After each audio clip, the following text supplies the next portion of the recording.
Okay, after listening to this debate I feel that I must educate the audience on some stuff. Firstly, Professor Dave spent several years in the Flat Earth Globe Earth arena on YouTube and Discord etc. And while there he made several videos attacking Flat Earth. But he would not debate anyone on the claims he made in his videos. So this is as far as I know the first debate on the subject that he has had. And the person he picked is not a debater, and doesn't have experience in debating people in this subject. Professor Dave used the right tactics to stop David Weiss from making his points, and even from answering the questions he was being asked. But most of all, Professor Dave avoided supporting his claims by constantly interrupting and insulting his opponent etc. So it worked as a tactic, and it's a difficult tactic to deal with, but there is no progress made in any direction. Now I will address some of the claims that Professor Dave was making, as he didn't seem to understand his own claims. So I will address just a couple of them, as I have 7 years experience in the arena, so I actually know Professor Dave's claims better than him, even though they are globe earth claims. Claim 1. The stars rotate opposite directions both north and south of the equator line. No, this is not correct. They can be described as moving clockwise and anti-clockwise, but these are just descriptions, as clockwise and anti-clockwise are not directions. They are just descriptions. If you stand anywhere in the world regardless of the location,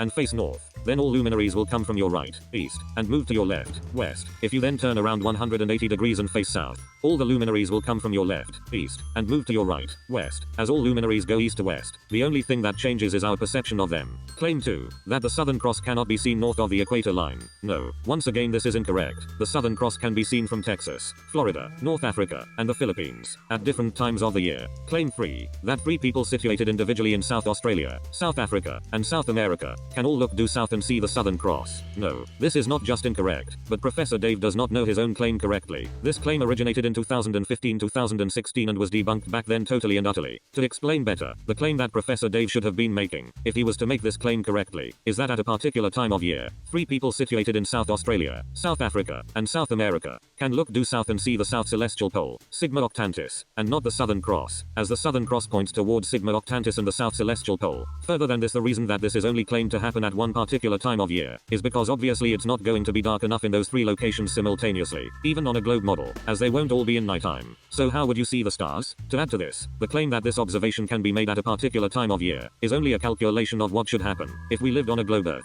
It pre-assumes its own outcome. What's known in debate as a begging the question logical fallacy. Nobody has ever, or will ever, make this observation in the real world, and the reason for this is because due south for all 3 locations, is in different directions. As to correctly point due south means that firstly you must correct for magnetic declination, which is 3 different directions from these 3 locations. As an example, once magnetic declination is performed for Sydney and Johannesburg, it places the 2 locations over 2,000 miles further apart. Professor Dave made some other heliocentric claims, but didn't adhere to them correctly through the debate, and also did not provide clarity to the audience for his claims concerning celestial spectroscopy. All in all, it was not a correct debate, as there was no adherence to some basic debating rules, but Professor Dave's tactics won out in one way, but also failed him in another, as his tactics impressed our main opposers who are in the anti-flat earth camp. But for anyone who would have been neutral while listening to this, would have been turned off by Professor Dave's tactics. Tactics that work on anyone but produce nothing, as there was certainly no flat earth debunked. And worse again for Professor Dave, there most certainly was no globe proven, and nor will there be. Brin's logic 7-year flat earther.